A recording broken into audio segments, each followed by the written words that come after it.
Hey guys, today I just wanted to take a little bit of time to look at all the things GPB has out there that you might have known about, or you may use some of, or just may not know about at all. I think there's a lot of good things for anywhere from, hey, this is a lab that we might not be able to do in class, or we don't have the resources for, or you're at home and this is the best option we have. But then there's also stuff to use, as like intro and kind of review. There's also things to use when we look at different phenomenon and things that they have there, like shorter videos, definitely videos you could cut up with some of the resources we talked about last time and all that stuff. So we're going to go through just kind of introduction to them all. I'll kind of pull up the GPB site and things like that. And then I'll jump into the kind of three categories I've placed the resources I'm going to talk to you about. Now, most of the resources I'm going to share are physical science resources, but I would encourage you to go explore if you do teach something that's out of the physical science world. There is a lot of stuff up there outside of it as well.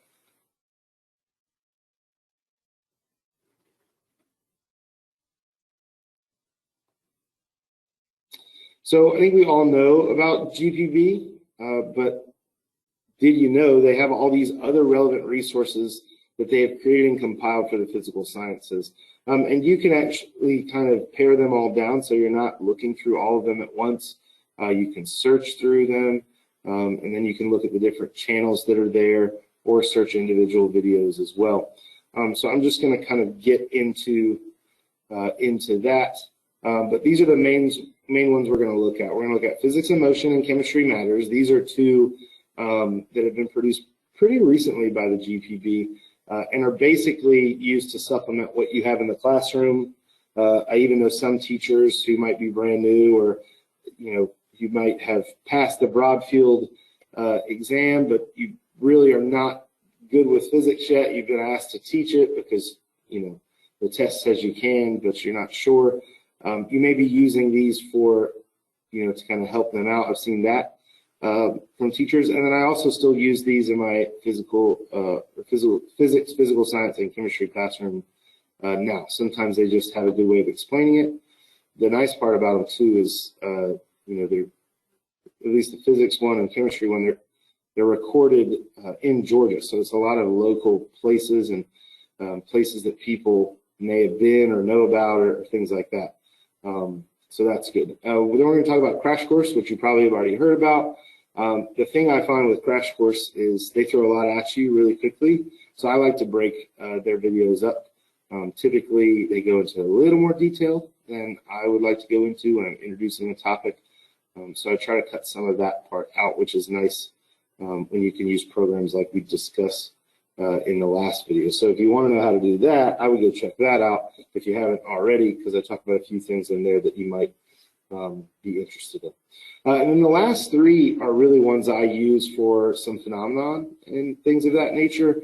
They do go through and explain what's going on, but a lot of times they start out with something interesting. Like I even used one today in my physics class in It's Okay to Be Smart. It asked, what's the loudest sound we can hear and what's the quietest sound we can hear? And it got kids kind of thinking. After my students, they wanted to go do one of those sound tests that you can find on YouTube for your hearing range and all kind of stuff. So they really did get interested in it.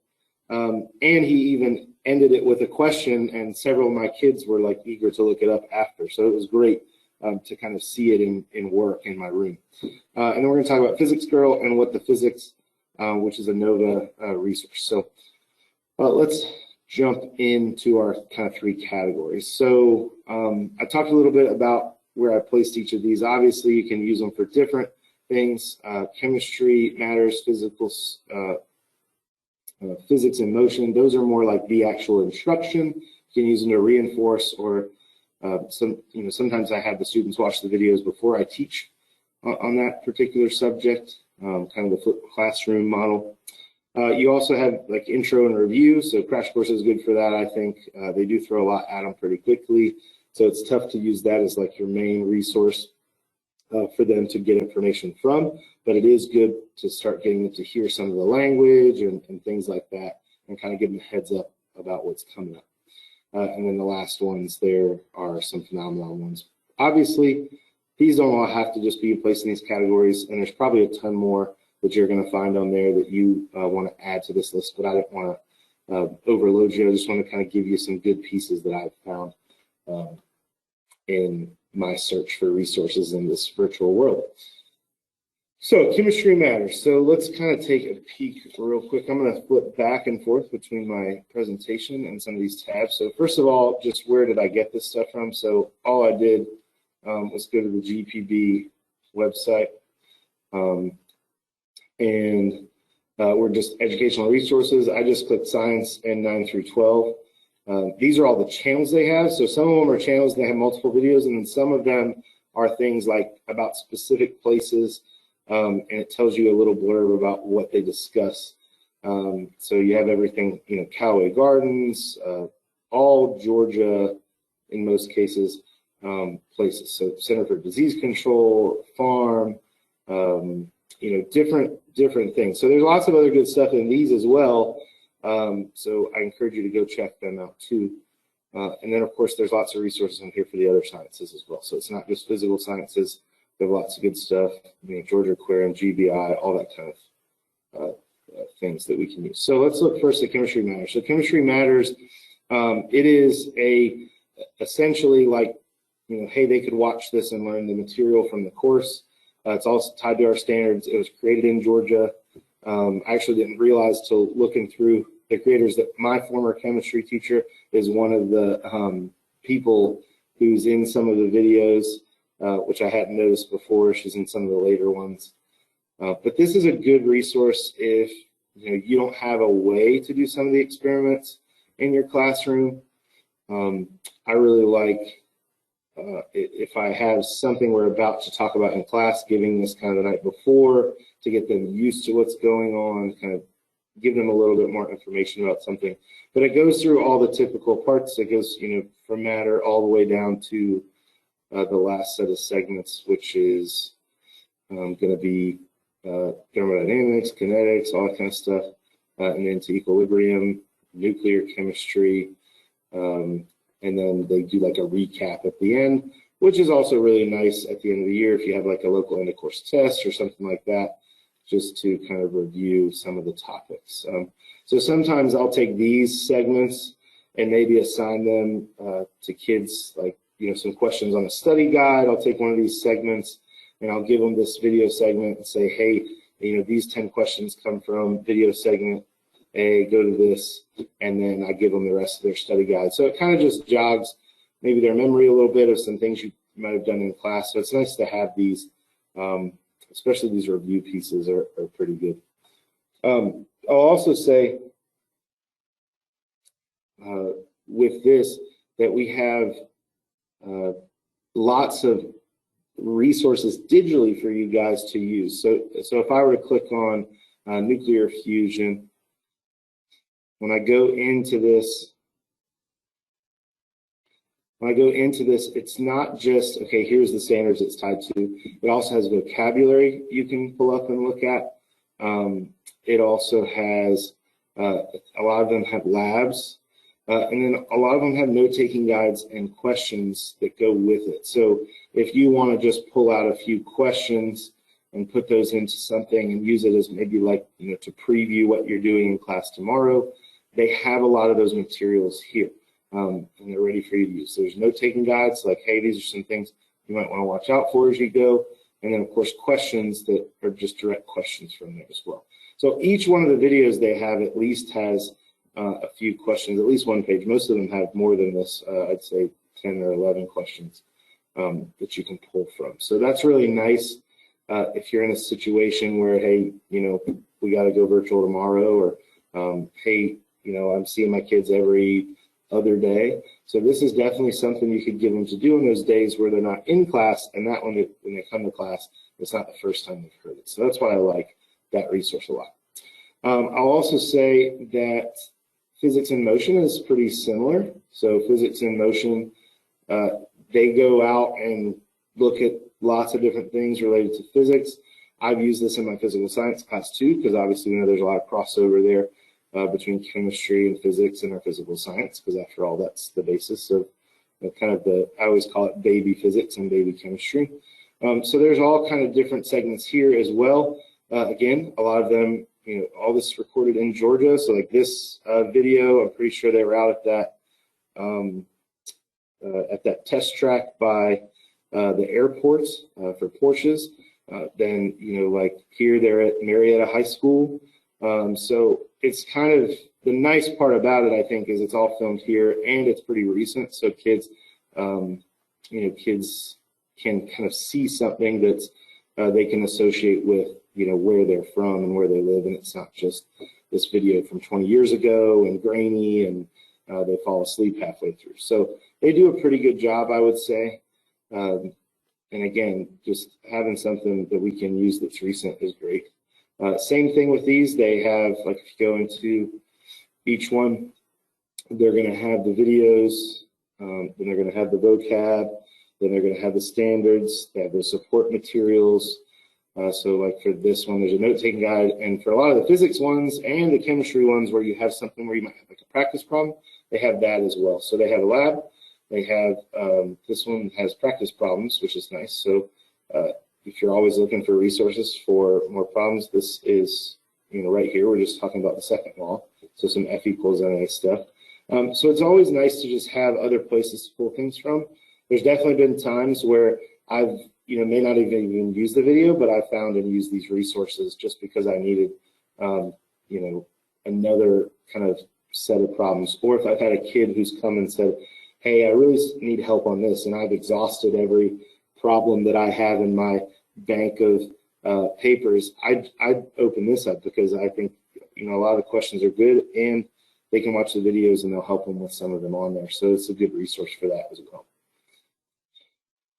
All right, so let's jump back to our slides. Sorry, too many things open here. Oh, here we go. All right. So chemistry matters. So we talked a little bit about that. Mentioned how they have the things to accompany the videos, which is nice. And then students, of course, they have the ability to look at a lab, and even if they don't have access to resources. Physics in motion, real-world demonstrations. They're out in the community. They're out in Georgia. It's very recent. Filmed in the last couple of years for sure. And it provides teacher templates, resources, all that good stuff. There is some older things that they have out there for physics and chemistry, and you'll be able to tell which ones they are. So these are kind of Chemistry Matters and Physics in Motion. They're kind of the revamp of those, which is great that they've done that and updated those for us. So intro and review. So for intro and review, I'm going to talk about Crash Course. I think a lot of us have heard about Crash Course. I think, the nice thing about Crash Course, they do, kind of it's a good, for me, a good intro. Of course, when you go to Crash Course, you can find it on YouTube too. They just also have it nicely laid out in the GPB world. And it also, I know some districts have rules about can you show YouTube and things like that. Well, GPB usually is approved, so if you can access the resource on here, it also has where you can put it right to a Google Classroom, which is nice. So if you are a Google School, that option is there, which is good. And that may be because of the browser I'm in. You may also be able to sign up with a different one and be able to put it in your version of Google Classroom if you have that. So like if I want to click on chemistry, we have all the different ones. They go in order. They do kind of talk about them in order, but it's not like you have to watch one to see the others. What I really like to do, because they do throw a lot at them quickly, and then a lot of times I always find maybe about 7 or 8 minutes into the video, they might share something that's a little more in depth and might just kind of be scary for the kids, like, with stoichiometry or something like that. So what I like to do is maybe find the YouTube version of this and then use some of those apps to cut that video down and only show kids maybe the first 7 minutes. And then sometimes I'll even show the first 7 minutes, and then at the end they always do a quick recap of their quick recap of the whole video.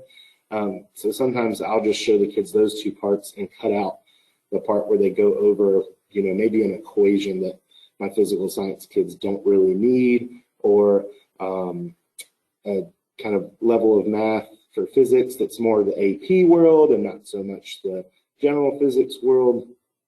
So sometimes I'll do that as well with these. So that's a way to kind of get them to only share the information that you are concerned with. All right, so that's a crash course. And again, that can be accessed YouTube or on here. So let's jump back. So that's kind of my resource for intro and review. There's definitely some others, but now let's get to the ones that I'm the most excited about, some of the phenomenal ones. So the first one is It's Okay to Be Smart. So he picks interesting topics, and usually he starts with a question. I also like it because a lot of times he ends with something for the kids to think about. Like I was mentioning earlier, I used one of his videos today in class, and one of the students at the end was kind of upset that he didn't tell him the answer to the question he posed because he did want to know. He was interested in the topic after he discussed it, and it was only a 3.5-minute video. And so I think if we can find ways to get our kids to act like my student did today, where he just wanted to know a little bit more about it. And just to give you some background, we were looking at sound, and like I said earlier, and he was talking about the range of sound, the quietest, the loudest you could hear, and he was talking about how sound's different in different atmospheres that are more or less dense. So his last question was, I wonder how it would sound if I could hear something on Saturn in comparison to Earth. And so that's what he posed at the end. And I had several kids who were very interested in that answer. And of course, he didn't give it to them. It's kind of on them to then go out and do some research and find, which I really liked. So here's his channel. It's Okay to Be Smart. And there's all kinds of stuff on here. There's not just physics. There's not just chemistry. In fact, chemistry you kind of have to pick and choose a little bit more from because he's got them kind of hidden. It doesn't have a chemistry section. But like I use the physics section a lot. He's got some things in here. So just some different stuff. Like there's no such thing as cold. What is fire? The essentials of energy. So some different ones that are a little more direct, and then some that are a little more, ambiguous. Like you may not know exactly what he's talking about. This is the one we watched today. What's the loudest possible sound? It's okay to be smart. And so I just posed for like their bell ringer today. We just posed that question, and then they watched it and were able to answer it. So the other one I like too is he has a science literacy one, which is great. So I think anytime we can incorporate literacy is huge. So he's got a couple kind of ideas for that as well. So you might find something in there that could be useful to you. I thought that was pretty interesting because a lot of the science channels don't really focus as much on literacy, and he does have some different things in here to focus on literacy, which is definitely good to see.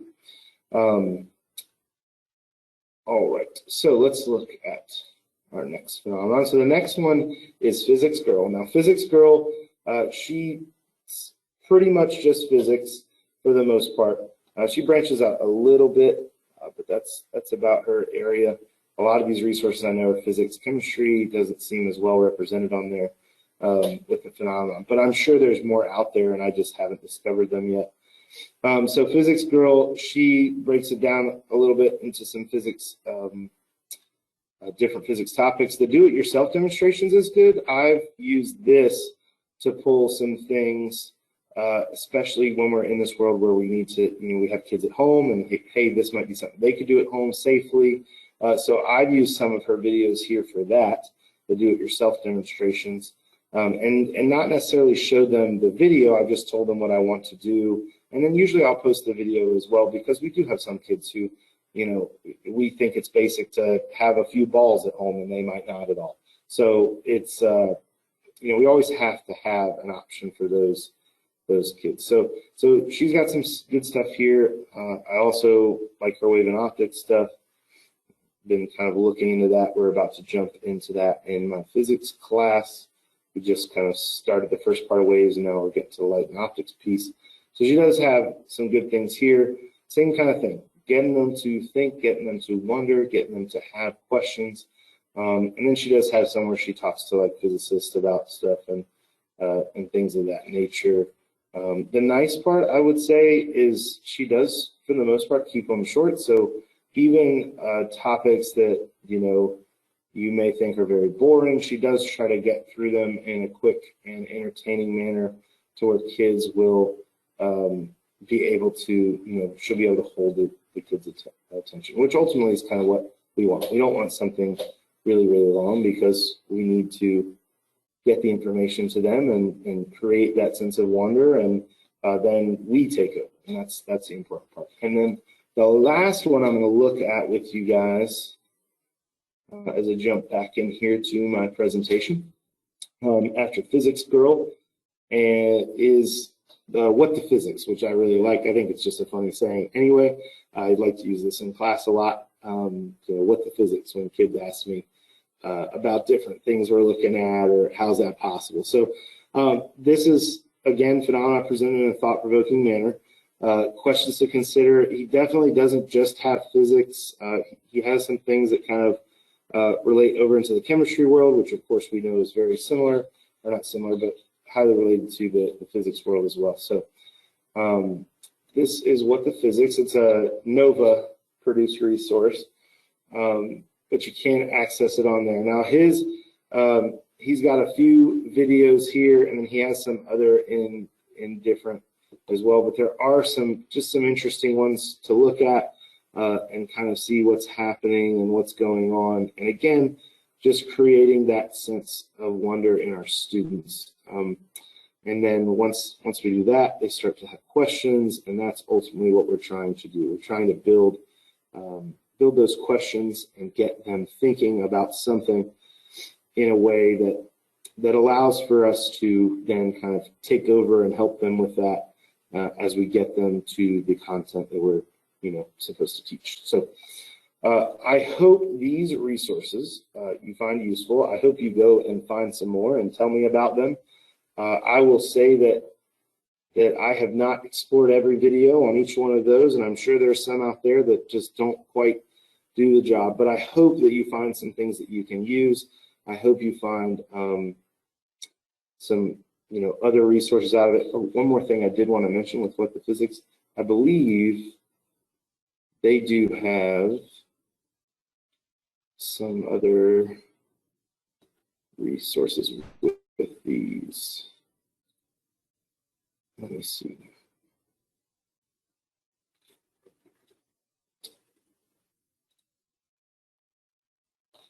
Maybe not. Maybe I'm getting it confused with another.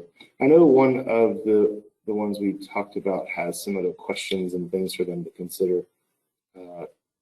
Oh yeah, so they have some discussion questions. So if you click on over here, it says discussion questions. So these are some things that they've already kind of have out there that you could propose to your kids to make them think a little bit more about what's happening. So they do have some of those. Some of them they're not as in detail as the support materials for the physics and motion piece, but they do have some there for you to kind of get some things together, or if you need a bell ringer question or a daily work question, those are there for you. So again, I wish you luck as you dive into this on your own. I hope you find something helpful. I hope you are able to use one of these resources. My guess is you've probably already seen some of them, but hopefully something was a little bit new, or it encouraged you to reach out and try to find something else, because there's a lot in that GPB science folder and all those different channels and things. I think there are 51 total that we pulled up, so we looked at 6 of those.